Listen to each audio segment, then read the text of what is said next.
My name is Bubba Stallcub, CEO, President, and founder of Love Thy Nerd, and you're watching and or listening to the NCMU Podcast. We are dedicated to training up, equipping, and doing all sorts of things with the next generation of nerd culture ministers and missionaries. And today, I'm joined with author, writer, illustrator, creator, founder, entrepreneur, 50 billion other things. Oh man, Jason Tucker. Do you say your middle initial? Jason, I normally don't, but Tucker. there are some other Jason Tuckers out there, and so I threw the H in there just to kind of make sure that people knew who they were. Yeah. I never know, man, because I have a lot of people in my life that sometimes they do. Like our pastor he has an initial at the beginning, but he doesn't say his first name, and so he gets really mad when people say it. And hey, usually we ask these questions before we started rolling, but we asked a billion other questions. No, you're good, man. You can just call me Jay. Yeah, I never even said your full name, Jason. You and I had a chance to meet last year at NCMS. Yeah. And I was hearing your last name for the first time, and I was like, oh, that's how you pronounce it. Okay, that's great. Noted. Yeah, was there like a football player that had your last name? At some point, was there an NFL player that had Stallcup? Yes, actually there was. Okay. Okay. We can maybe talk about that offline, but I'm like, I know I've heard that name before. I don't know a whole lot about it. I mean, there are a lot of things that I've learned about. I wouldn't necessarily say myself, but like people with my last name. Like I like to tell people that my uncle, this is like true story. My dad's half brother is he's the Black Ranger in the suit for the original Mighty Morphin Power Rangers. Oh wow! He also did some Goldar work. He's a stunt man out in California. Oh, cool! Yeah. Very cool. You know, so like my last name is out there in a lot of different things, not necessarily for anything that I could do. I've never even like dressed up for Halloween as a Power Ranger. Okay, but, you're not claiming you don't try to draw from his Power Ranger fame. Well, to say I don't try to draw from it would be that would be a lie. It'd be a very grave understatement because I love to tell people about it. Yeah, but. That's about it for me, man. So that's cool. That's cool. Well, the other Jason Tucker I knew. Welcome to the podcast. We're going to talk a little bit about who you are and what you do. And this year, we want everybody.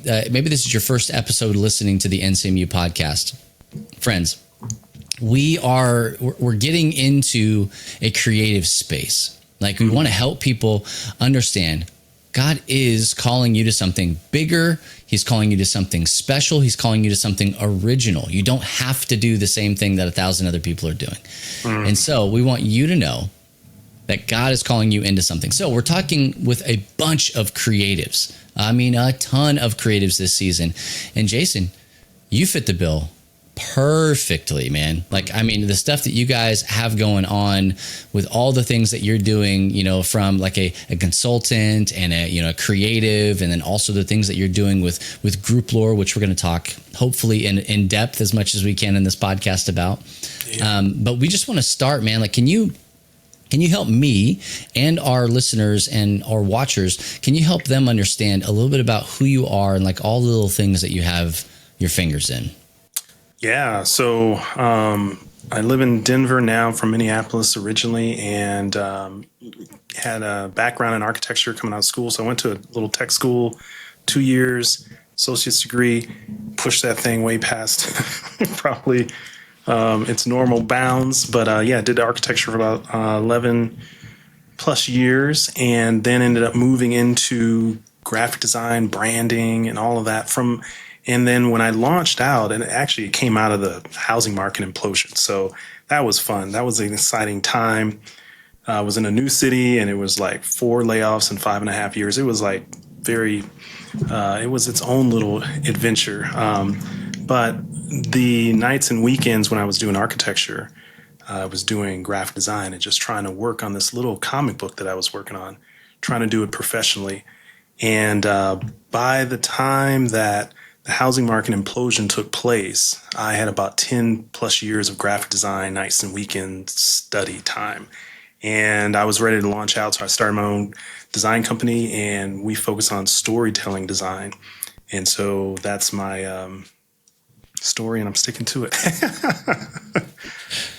That's awesome. Yeah, I remember that you were telling me that you were working on your comic or your graphic novel last year. You were talking about that. Can you kind of expand on that just a little bit? Yeah, no doubt. So my main company is branding and storytelling in terms of a service base. Then I launched a startup about 4 years ago. So now I'm running 2 different companies, and that's more of a product-based startup company called Group Lore. And Group Lore's flagship story is called The Way of Yahweh. So it's a digital morality tale. It's actually a web comic. And it's this really cool sci-fi, if I can say so myself, but adventure series for middle grade age students. And it's kind of set 100 years after 100 years of earthquakes have destroyed much of the planet. And these young people are the last hope for humanity. And so it's got this really interesting thing where you can read as either the hero or the heroine. If you imagine Indiana Jones meets Lara Croft at 15, goes on an adventure, all right, all the treasure hunting and all of that, all those machinations are part of it. But at the core, it's a morality tale told from a Christian perspective, set in a sci-fi world. That's cool. And yeah, so now we're getting into the Group Lore stuff, and we're going to put a quick pin in that. Yeah, because we're going to come right back to it. Because honestly, I think that's one of the things that may ring true to our audience a little bit more. Is they're trying to find ways, right? Or they have an idea, or they're feeling drawn or called into a thing that is specifically spiritual in nature. Yeah. But before we get into that, you were mentioning that you kind of work in the secular space. Like you have this thing that you do that's 100% in the sacred, right? The Way of Yahweh, Group Lore, all that stuff. And then you have this other thing that kind of just is the 9 to 5 pays the bills, you know, kind of lets you do the thing that God is calling you into. Can you kind of talk a little bit about even leading into that? Like what's the story of your Christian journey? Like, and how does your entrepreneurial spirit kind of work into all of that? Yeah, that's a really good question. I mean, that goes all the way back, grandparents and stuff like that. I didn't tie those connections until probably maybe 10 or 15 years ago, but I saw entrepreneurial things growing up. And I'm a huge believer that demonstrated things are how we do things. And so if you really want to do something, you really should have it demonstrated some sort of way. Learn from people who have done it. Been there, done that. And if that's at the kitchen table, you've got a huge advantage. If it's not, then you've got to seek it out. So it was at the kitchen table in my family. And so there were a number of different entrepreneurs, my father being one of them. And my mom has a really entrepreneurial spirit, and there's a lot of different versions of that. And it goes back to some of their parents. And I remember just starting with the kind of classic, like my mom would do these craft sales. And so she would sell little things that she created. And she invited me as a kid, like 7 or 8 years old. And I had these little toys that I aged out of my He-Man toys. And so I was like, I'm G1 Transformers now. We didn't call it G1 back then, but they were just Transformers. Yeah. They were just Transformers. It was just, you know what I mean? And so I didn't need my He-Man toys anymore. So I was going to sell those and blah, blah, blah, blah. And so that was like my first foray into having a thing and trying to sell a thing to the market. And what does that actually mean? And so I was learning a lot of stuff entrepreneurially back then, and it just made it like normal. And so it wasn't weird. And another thing that I remember a lot of times people ask about, because I've been working on the Way of Yahweh for it sounds really weird to say it. But I've been working on it for about 28 years. Yeah. And it just has been a passion project. And I remember my uncle down in Memphis, we would visit them like once every year or two. He was a car head, like a gearhead. And we would go to my grandma's house, and he was staying at grandma's house at the time. And big, this backyard with all these parts, these car parts back there. And it was like, Uncle Ricky, what are you doing back here? Oh, I'm making a car. And it was like, okay. 2 years later, we go back down there and there were more car parts. And then 2 or 3 years after that, there was like an engine block, but a bunch of car parts. And fast forward like 10 years later, there weren't any car parts in the back and there was a Camaro on the front. Oh, wow. And at the time, I didn't really appreciate, I would say, what that was maybe showing me. But in retrospect, that told me as a young person, like growing up, that the long, steady, just determined, dogged, like it doesn't matter if it takes 20 years, like that's okay. Mm-hmm. And I just saw that as normal. And I attribute that to my uncle. So that's those are some of the ingredients within the entrepreneurial kit. And I'm also a big believer that particularly people of faith, but just artists and creatives in general, I think you have to have a business mind with your art, because if you can't, if you have to be able to wrap a business model around an artistic thing to be able to do the thing. And so it's like kind of a disservice to you as an artist who's trying to create and bring something to the world, and the people who will benefit from that creation, if you only can do it for 1, 2, or 3 year stretch, and then no one ever hears from you again. So it is really our responsibility as creatives to figure out the business side. You don't have to do it all. You may have to outsource, get a lot of counsel, hire coaches and advisors and all that stuff. But the business side is like, it's a dragon you got to slay. Yeah, I mean, you have to. Let's say this: you don't have to, but if you don't, then you're probably not going to go super far with it. Yeah, it'll be a thing that probably burns you out. Yeah, that's probably what'll happen. Yeah.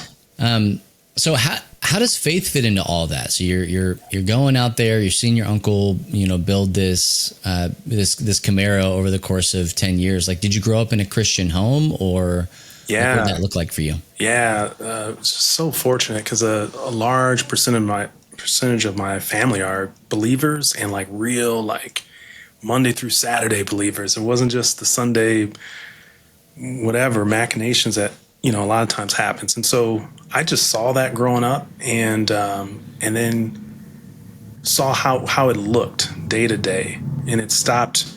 I mean, I wasn't going to say it stopped being kind of an artificial. It almost never was, because I just saw it lived out over and over again, from my dad to my mom, family, our extended family. So that was huge.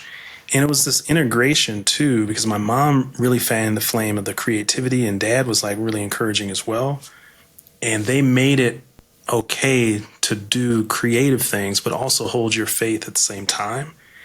And so when I got older and I started to see that that wasn't necessarily the wraparound support in Christendom as a whole in terms of the arts, I was like, wow, that's kind of, because I just never saw that growing up. I was like, oh yeah, these two things are not incongruent. Same thing with science.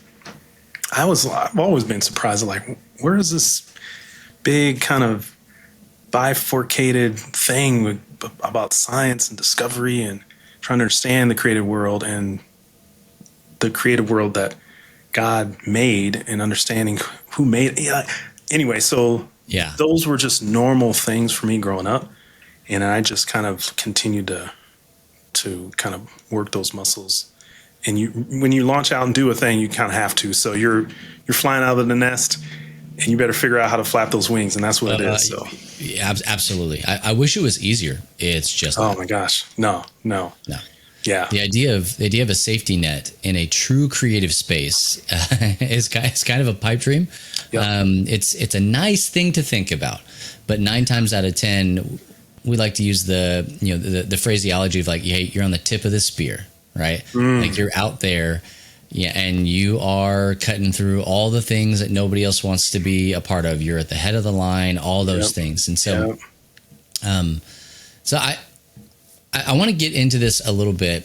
As you start to grow up, okay, you're in a creative space, a safe creative space, because I think that most kids, right, they grow up and they draw and they color and they play with action figures or Barbie dolls or whatever it is that they're doing. They have their own creative outlets. My son, my 10-year-old son, he's still, I say still as if it's like he should be done with this, but like he's a creative person. He's also like really into sports. This poor kid doesn't he's too many options, right? Okay. And so He's one of those where like he can do everything and it's just anything like, he wants whatever. to do, right? Yeah. Yeah. And I know some people like that. But my older son, my 13-year-old son, gets mad because my 10-year-old son, they share a room together. He's like, well, I'm trying to go to bed, and he's playing with his action figures. He's like, he's building the stories. He's clanking them together. They're fighting. He's doing all he likes to watch wrestling because of the story that's involved in the wrestling, right? Like just the fantastical pieces of all these things. Yeah. So as you growing up in a safe Christian creative environment, can you remember, let's go way back in the Wayback Machine. Okay. Can you remember, if not the first, one of the first like truly creative, original moments and ideas that you had?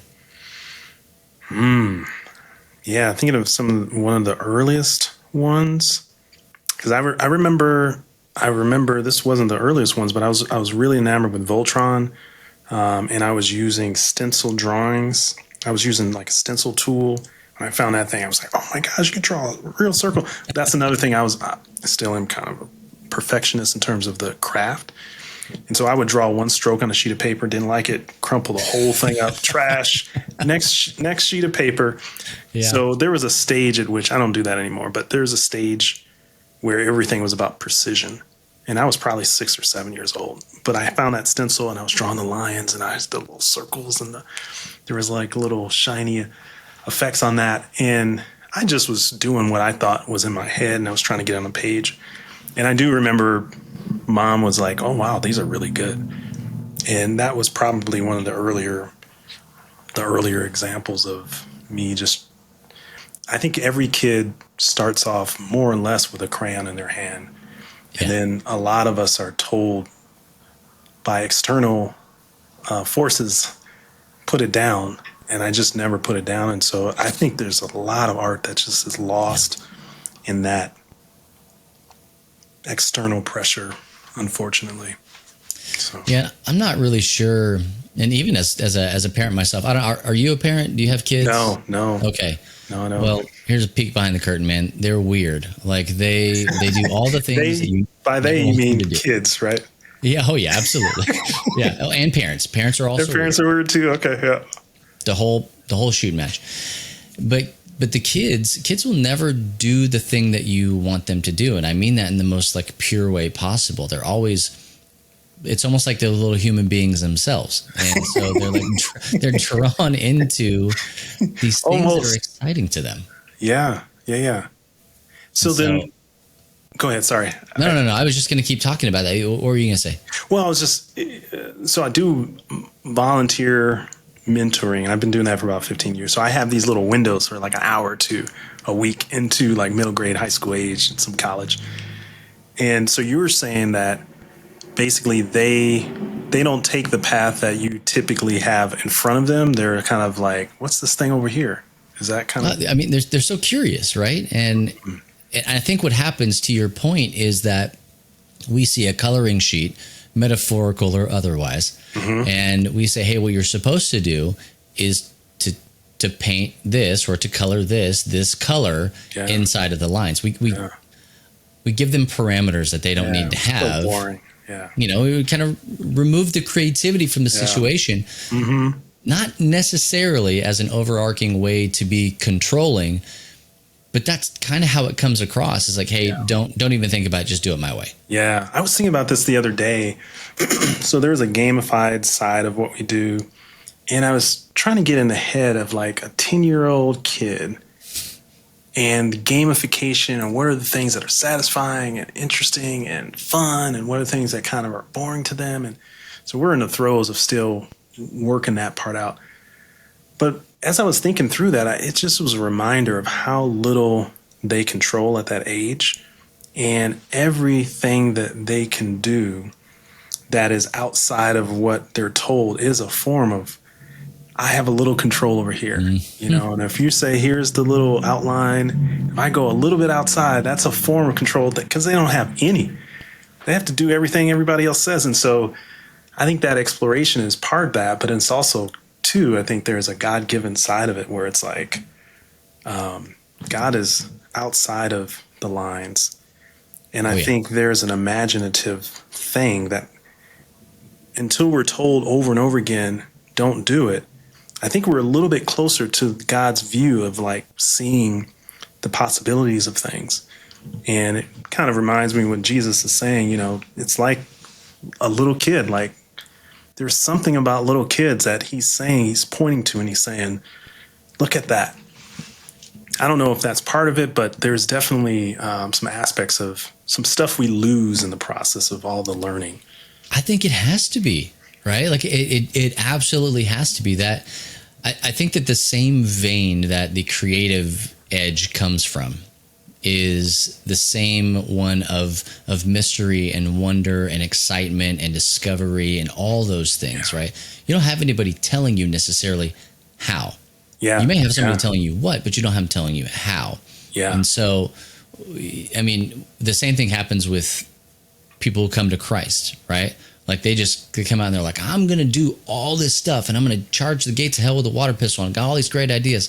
Mm-hmm. And I mean, how many of us who have been, you know, Christians for basically our entire lives come by and go, yeah, it's just not going to work like that though, bud. You gotta do this. Like this is how things are supposed to be done. Yeah. But we need those new converts and that energy. Yes. Because sometimes we're 10, 20, 15, 30 years in, and there's some stuff that we've lost in all of that, all those decades of just kind of like, we've learned some things we need to unlearn in Yoda's version. So, yeah. Absolutely. And I think that like even in our space of nerd culture, you know, ministry, like we're in the process of, we're on both sides of the coin, right? Like a lot of us we've been in the game for a long time. And so we know kind of all of the things that may not work from a total spiritual side, but then it's like, hey, let's try something brand new and do something completely different. Or let's do something that has been tried before but hasn't been done well. Let's take it from a different degree of separation. Like let's do something different. And we still have people in our lives that come to us and say, yeah, but not like that though. Like God's not going to move in that. Yeah. And then trying to sort through and discern, you know, what part of that to hold on to, listen to, respond to, or just kind of like take it in and then make it like, what are you telling me to do? Because sometimes he's telling us through other people, and other times the enemy is saying stuff through other people. So discernment. I'd rather not. Like I'd rather just be told exactly what it is that you want me to do. But I've found in my life that is exactly how God speaks to me is through other people and through circumstances. And I don't know if I've shared that with other people before on this podcast or in personal spaces, but like I used not to listen to anybody because I was still pretty arrogant, but I was a very arrogant person. And I was like, hey, if God wants to speak to me, he knows where to find me kind of a deal. Was so that was post-conversion, post like your acceptance of Jesus? So, and then did you see that as kind of like, it's me and God and us against the world? Or was it more like I'm seeing inconsistencies in other people's lives or their walk, so I'm not really looking for as much like what was? Yeah, it was more ego for me, honestly. Just like I got this. You know, just like, hey, I was a youth pastor at the time when this was really hitting me. And so I was like, hey, I've got this position. God should be talking directly to me. What was happening in that moment was like my wife was at a much closer walk with Jesus than I was by a mile. And so God was speaking like to her and through her to me because I wasn't listening well. I wasn't going to the spaces where, you know, he would be speaking. I wasn't spending a lot of time in the Word. I wasn't, you know, like all these things that we know as Christians we should be doing. I just wasn't doing it. But my wife was, and so she was sharing some really hard truths with me, and I wasn't having it. And so I told her, I was like, hey, look, that's great. I'm glad you think that. But if we're going to do that, then God's going to have to speak to me. And that did some wackadoo things to my marriage, which were not great. I was a young, stupid kid, you know, early 20s at that point. I knew everything. And so, you know, it was a bad time. I had no mentors in my life. I wasn't like I said, in the rhythms and spaces where Jesus would normally, kind of sit down and talk with you. And so when he can't talk, he kind of shouts. And so that's what was happening in that situation. Yeah. He's going to save you from the fire with the fire if needed. Oh man. We just read the story of Shadrach, Meshach, and Abednego. Okay. Yeah. Yeah. Like, man, but I hope that, anybody who's sitting in on this conversation that Jason and I are having are kind of understanding all of these different pieces that kind of form our understanding as human beings, as people here on this earth. Snapshot 2025. 6 months from now, we may have some very harsh critiques on what we're even talking about based on our own learnings. Might be way different, right? Yeah, it could be. But that these things inform the spaces that we create in, right? Some people like to color really well. I mean, beautifully within the lines. And some people like to push the envelope. And so we have a smattering of the two that are in our Nerd Culture Ministry collective community. At times I'm inside of the lines. I'm sure, Jason, at times you're inside the lines too. Yeah. But coloring outside of the lines is it's exciting. It really is exciting. Yeah. I had a conversation with a colleague earlier today about that and trying to balance the internal authenticity with the external expectation and trying to make sure that, I think a lot of creatives, I think a lot of the video game community, a lot of the theater art community, we're just anomalies. We're outsiders. People don't get us. By the time we're 10 or 12, 13 years old, we kind of just accept that. And to some degree, we wear it on our sleeves, and others kind of hold it close and don't share with the outside world. But wherever you're at, you're probably some version of an outsider. And so it's, a colleague and I were talking about how much should be shared when like there's certain things. There's a boundary that we are supposed to color inside the lines professionally. Mainly is the context we were talking about, and it's a constant kind of balance because you don't want to be inauthentic. God made you the way you are in a lot of ways. Not everything we are is what God did, but a lot of things are, and so we need to sort through that. Yeah. So we need to show up the way He made us through His wisdom, but there's also too, there's an environment, there's a community, there are other humans. And if it's all about us, our version of how we want to show up and the flags we're waving, sometimes we're not, sometimes that stuff, hits other people in ways that aren't net positive, valuable. And so that. Yeah. Just the idea of all of that, trying to be creative and creativity by its very nature is newness, right? Things that don't exist or aren't conventional or in the norm, or, my word for the year is zeitgeist, right? Like that aren't at the top of the pile of the things that people are thinking or talking about or whatever. Yeah. And so there needs to be some pushing of the boundary, but within the context and confines of the boundary, if that even makes sense. I'm constantly, reading the Bible or listening to the Bible or whatever. It makes it sound like I'm doing it all the time, which I'm not. But every day I'm trying to be in the Word. Yeah. And we were recently just in the portion of Scripture where it's talking about meat sacrificed to idols, right? Okay. And so the idea of there is a very specific group of people these people are they love the Lord and they're all for it and everything, but that would push them way over the edge. Now in terms of consuming that meat. Oh yeah. Oh, okay. Yeah, I'm tracking. Yeah. Some people are cool with it and they're like, no, it's just food, whatever. Yeah, and that's the thing. Other people are like, Paul's talking about in that passage. He's like, hey, the idols, they're not real. Yeah. They're not real. There's nothing that is overtly evil about what's happening here. So you may be spiritually mature and be able to walk into that space and eat that food without worshiping the idols that they're worshiping when you're doing that. Yeah.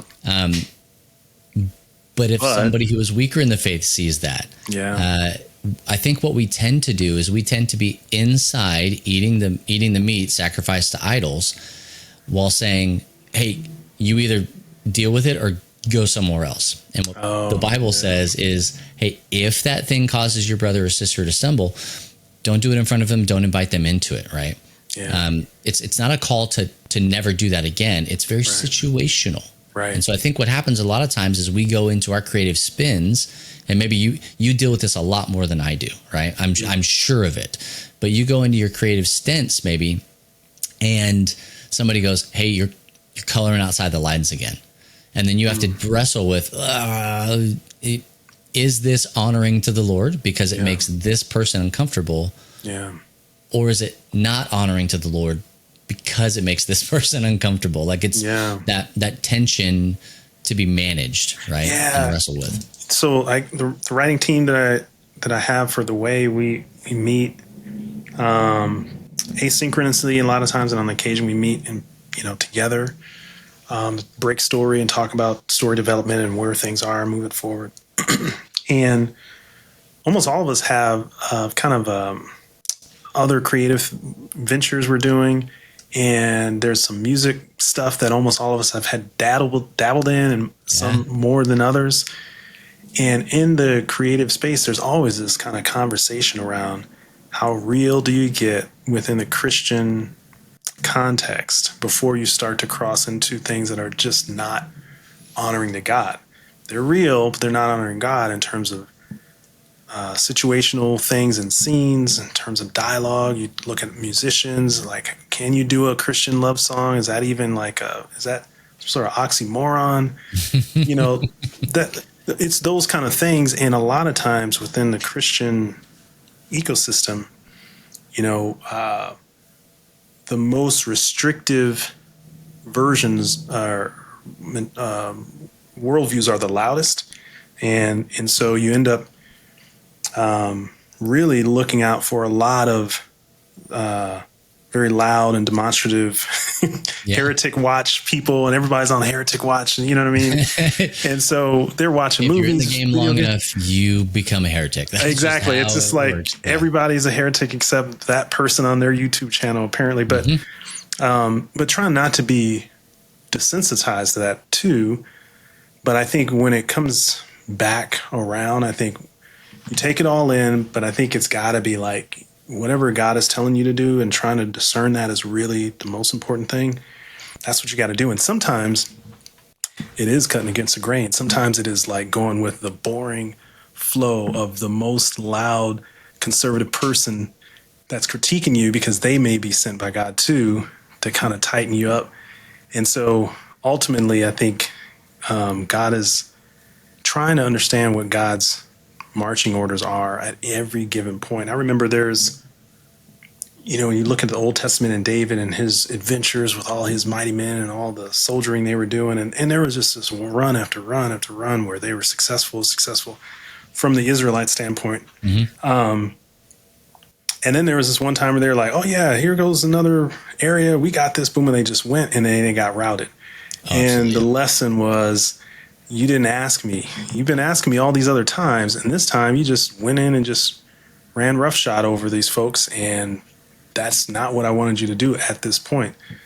And so I think creatively, just the constant check-in is really important, because, you can get 9 out of 10, and then that 10th one, if you're not checking in, Yeah.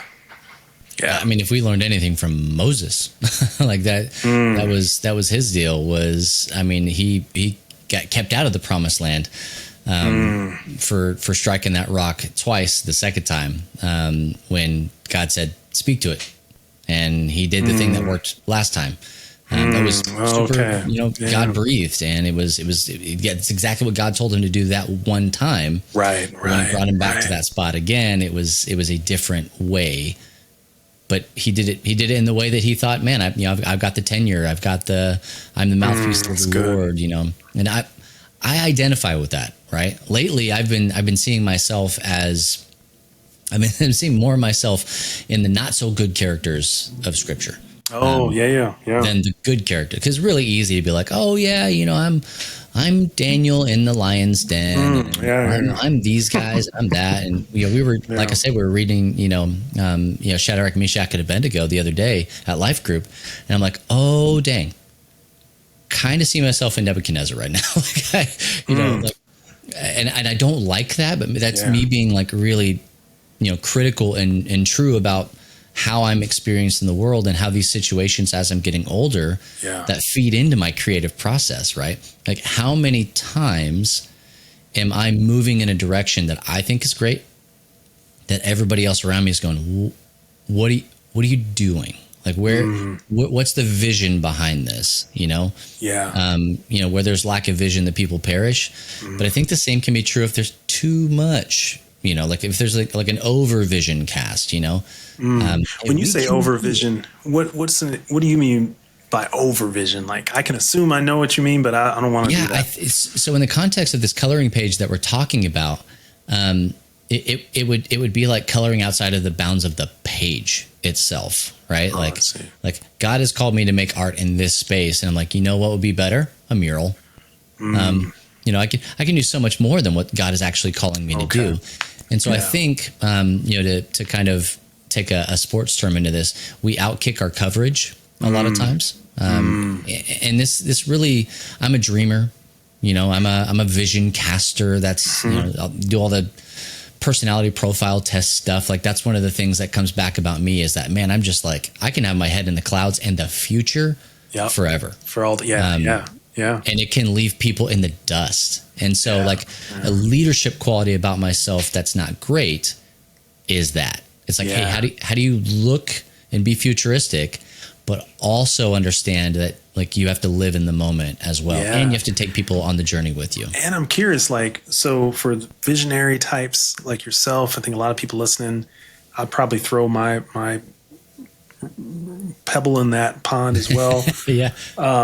How do you balance the Bubba vision and all that dreaming that God, I think, invites us to, is to just imagine a bunch of stuff. And then the things that God is like, oh, I'm dreaming about this for you. Yeah. And that's all in the mix. How do you sift through all of that? So again, I mean, that comes down. What an interesting podcast we're having. Now you're interviewing me. This is so cool. I just like the dynamic that's happening here. It's so organic. But for me, I mentioned earlier that one of the ways that I know that God speaks to me is through other people. And so I just use people as a buffer, honestly. I'll throw something stupid and crazy out. We call them BHAGs, like big, hairy, audacious goals. Okay. I'll throw it out there and just kind of read the room. If somebody's like, that's the craziest thing I've ever heard. How are we going to do that? It's a good question. That's a great question. Do you think we can? Do you think it's possible? Like, what are the red flags? And if the red flags that come up are because people are scared, then I know that's just not it, right? Like if they're like, hey man, you're kind of getting a big head about this. Like I think it's getting ahead of you.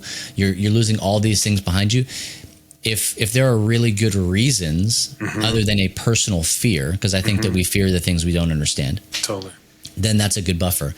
And then honestly, if my wife gives pause about anything, I'm like, oh, maybe I shouldn't do that, Okay. Because she's just that spiritual cheesecloth for me that just like catches all the junk and basically only the good stuff gets through her. God. And I'm so fortunate to have somebody like that in my life, and especially just not to have a person, but for that person to be the closest person to me in the whole wide world. Like, I'm just so fortunate for that. That's so cool. I gotta get one of those. Hey man, I got mine at church, so let's go get you. That's what's up, man. I'm serious. Like it was. That's a whole nother story for another time. But okay. I'd love to talk more about that. Hey, we haven't had a chance to dive in about group lore. Like we've skipped across the top. We've talked about some of these things. Group lore. You said that is your that's your sacred creative like business model, right? Yeah, it's a social venture. It's a Christian business. Yeah, it's not a nonprofit. It's about that. Unpack it. Yeah. So Group Lore launched it officially about 2 years ago. And really it was trying to figure out, when we created the way, there was a lot of misunderstanding about like why we did that. So we were presenting the what, but we weren't presenting the why. And so Group Lore was like, okay, let's step back. We love the product, but people need to understand the why behind it. And so launch Group Lore, and Group Lore really is about shared narrative. I'm a big believer that a lot of things that we struggle with in humankind can be worked through, broke down, resolved through a shared narrative experience. And if you think about any kind of like story you've read, video game you've played, movie you've seen that showed you another way of life. Let's take it on planet Earth. Let's just say they're on planet Earth, but it's a totally different way of life than the way you grew up. At the end of that story, you probably had a whole lot more understanding, empathy, insight into whoever that character or those characters were, that you're able to actually use in real life. And that's because you stepped into a narrative with them. And so we feel like there's a lot of power in people enjoying stories together. So the shared narrative is stepping into another world, but also doing that with other people. And that's what Group Lore is all about. And our flagship story allows you to guide the story with the group of people that you're reading with, along with the greater reading population. And it's just really exciting. And that's what we're trying to do, is use storytelling as a way to have faith conversations through the connections that are made around that story. And it's not like some, propaganda track-like thing. It's just like unapologetically entertaining, and that is our mission number one. Theologically, the mission is like glorify God through this thing and be honoring to him and his creation through this thing. And so that would be mission one. And then mission two would be like, it's got to be entertaining. Like if you've got a, cross on the logo, that's great. But if if you open a restaurant and the food is bad and you got a cross on the logo, the food is bad and it's not honoring to God. Like, make the food good. And so that's what we're trying to do from a storytelling, creative media standpoint. Like, make the food good. Like, people need to come here and experience something that is in the same ballpark as the best stuff that's out there. And so that's what we're going after. But then in the process of that, to be able to have a way to have faith conversations in an otherwise sci-fi fantasy world after you put the story down, that's what we're really excited about. I love Star Wars. I'm a Star Wars head, Lord of the Rings, Marvel, Avatar, The Last Airbender. I mean, you go down the list, Transformers. But the Force, Gandalf and his wand work, that you got to stretch. When you put the book down, there's a little bit of a gap between the Force and, it's an analogy. It's analogous, but I'm really excited about the fact that the power that animates the story that we're telling is actually real. And when you put that story down, you got access to that. And I've just never seen a property that really did that from a science fiction standpoint. So that's what we're doing. That's great, man. And I think that the importance of doing good work. I mean, I can't tell you how many people I've talked to, even just in this season of the podcast, about, the Renaissance period and how Christians were kind of leading out. They were at the apex of everything that was good in the artistic world and realm. And then somehow we kind of fell out of it. And we all know that there's a lot of not good Christian stuff that's out there. It's good in that it is promoting Christian values, but quality is what we're talking about, right? And it's gotten a lot better, but it's, over the last 10 or 15, 20 years, it's better. It's way better than it was in the 80s. And I just don't understand how we slipped out of that, right? Like, I mean, if we even go back to Genesis chapter 1 and we look at it, like when God was creating, and this is the thing that we're, kind of trying to replicate and, model everything after. Every time God made something, he looked at and went, that was good. Yeah. Yeah. Good. I did that. That's good. Yeah. But for some reason, when we do it as Christians, we're like, that's good enough. We kind of got it's barely done, and so I feel like he should be the first audience member. And if it's hard to know whether or not he would laugh at the jokes or would appreciate the art style or would really love the costuming that you did in this movie or the set design or the musicality in this.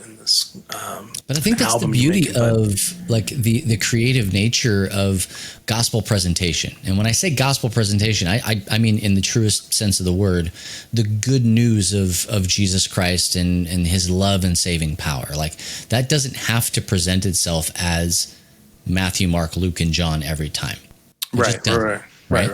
But to look at it and say, man, this thing, this piece of music, this piece of art, this video game, this board game, it doesn't matter what it is. This thing that I'm creating, this is going to get the gospel into the hands, hearts, minds, ears, and eyes of these people over here, right? Like to me, I would look at that 100% and say, yeah, that's honoring to God. Just because my blue-haired, granny over here or, Odell at church doesn't get it, that doesn't mean it's not God honoring. It means it's not for her. I don't know who Odell is, but okay. I got Odells, I got Opals, I got Sally's and Steve. I see. Okay, so there's a generational gap and maybe a proximity to the crazy art scene that they may be like pretty distant from. Yeah, and I think, again, 6 months from now, maybe I'll have a different view of this, but over the course of my life, it feels like when you give people really good, clean water, like that's God honoring because that's his kid too. And there's no it's just water in a clean cup. And I think artistically, I don't even know if everything that we produce as Christian creatives needs to have the gospel piece within it. If it does, that's great. But sometimes I think we're throwing that on top of or into the water, which just being a blessing to other people and giving them a break from the regular world, giving them a really great album, giving them a great escapism through a book, a play that they just really enjoy. That is really being a blessing to people. And then, because I wouldn't necessarily force that into every single creative thing. 'Cause sometimes just narratively, I'll just speak from a storyteller standpoint. Yeah. It's not the story you're telling. And then you end up having this kind of forced in kind of will you accept Jesus at the end? Where it's like, man, you had some really good water. You can have an ongoing conversation with someone after you've blessed them. And they know that you didn't taint the water. You just gave them some good, cool, pure water. So I don't know. What does it look like to just meet the need that a person has? And sometimes the need a person has is to just they just want to kick back and read a comic. Right? What would it look like if you were able to meet that need rather than saying, I have to meet the need in these lines? I got to color inside of these lines and I got to give somebody a track at the end of it. No, man, what if you just did great work and, just keep having this conversation over and over with people. This Colossians 3:17, whatever you do, whether in word or in deed, do it all in the name of the Lord Jesus Christ, giving thanks to the Father above. This is what we're trying to do. Yeah. And if you're doing it correctly, God is honored. Yeah. And it's not that the other version where you're going in hard, my story is called The Way of Yahweh. We're not just doing some non-theological, we're going in. The difference is build it from the ground up for what that end game is. Oh yeah. And if you do that, you can craft a story, do an album, that write a play, write a novel but you got to do it from the ground up. It can't be something you throw on at the very end. I actually think that if you put the name of Jesus on something, or the cross on the restaurant, or whatever it is, you have to do better than if you didn't. Like, you're kind of taking away, because you're putting a target on it. Yep. Everybody's going to scrutinize. They're going to look at it. Yep. The church will tell you when they'll point out when you've jumped the shark, right? Yeah. Hey, the lights are too flashy at church, or, the songs are too fast or too catchy or whatever. Like, it's, manipulative. And I think all those things are speculative when it comes to creativity, because people who don't traffic in those areas do not understand, like, hey, this is me honoring God with the things that he has given me, with my creativity. And so, I mean, we're way over time. And that's totally okay. And that's totally that's right. It's 45 minutes, not 60. I'm trying to land the plane. I told you no hard left. So we're going to take a nosedive down. Before we get out of here, if anybody is trying to get started creatively, from a Christian perspective, whether in the secular space or in the sacred space, is there any direction that you might point them to just get started? Yeah, I would say invite God into the process. Like, literally, as simple as it sounds, it's weird. Maybe it's not weird, but like, literally, when you're praying and you're creating a thing, whatever that thing is, we've listed off ask God what he would want you to do with it, what ideas he has. He's not done creating. He's still creating. He's got better ideas than all of us put together. So yeah, that's the shortcut, and it's a good one. Invite him in.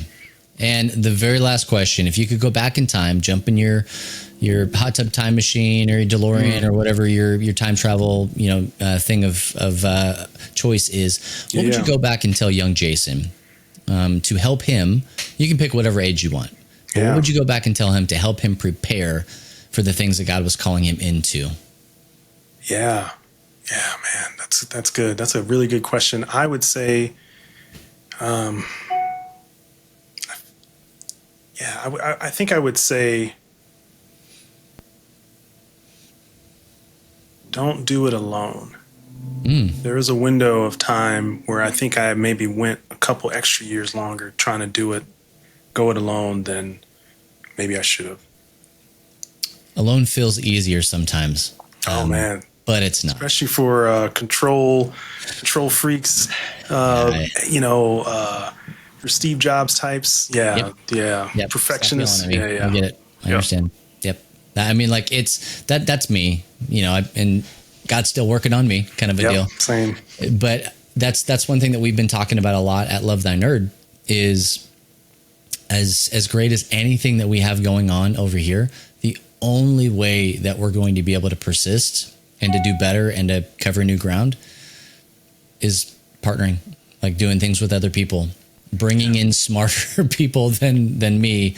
Because, oh boy, if I'm the smartest guy in the room, we in trouble. Oh, we're in so much trouble. Well, I love what you guys have been doing in my connections to Love Thy Nerd on the outside, the peripheral, just looking at every time I take another peek, I'm like, man, these guys are on some real stuff. So I'm a big fan. Keep doing what you guys are doing, man. Well, I appreciate really strong stuff. And I appreciate you taking time, Jason, to come and hang out with us. And no doubt. I don't know, are you planning? I don't want to put you on the spot, but are you planning on coming in April? Oh yeah. We're in your backyard. Yeah. So. Oh yeah, no doubt. Okay. I'm gonna be out there. Yeah. So if you want to come and hang out with Jason and have more conversations just like this at roundtables and workshops and all sorts of stuff, not just with him, but with tons of other people who are working in the same direction and called to do some very similar things. Yeah. Come hang out with us at NCMS. That is the Nerd Culture Ministry Summit. It's going to be in April at Garden of the Gods in Colorado Springs. It's beautiful. Oh my gosh. If you've never been out there, just Google it. Like, it's amazing. Man. Rock formations are wild. They only happen in like 2 spots in the world, and one of them is this area. It's going to be fantastic. Registration's open now. Do yourself a favor, go and book. It's limited in the number of spots that we have, but I promise you, it's worth your time. Yeah. So worth it. Oh my gosh. I was just about to say, even if I'm not putting it on, Love Thy Nerd partners with Lux Digital Church to do the Nerd Culture Ministry Summit. even if we weren't putting it on, this is the kind of thing that we have been looking for years, right? And this year at the Nerd Culture Ministry Summit in 2026, we are going to be focusing on the word onward.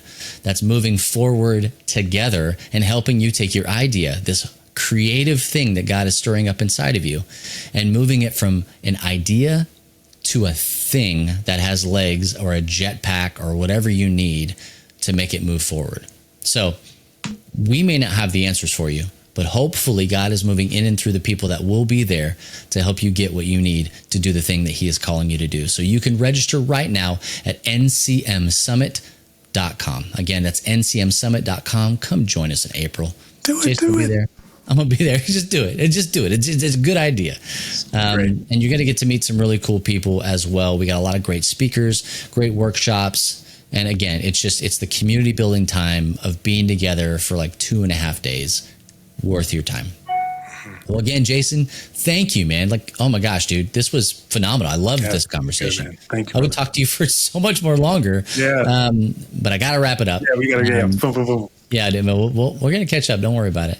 Yeah. But hey, we're going to get out of here. Again, thank you so much for listening. And if no one else tells you this, just remember it's true. Jesus loves you, nerds.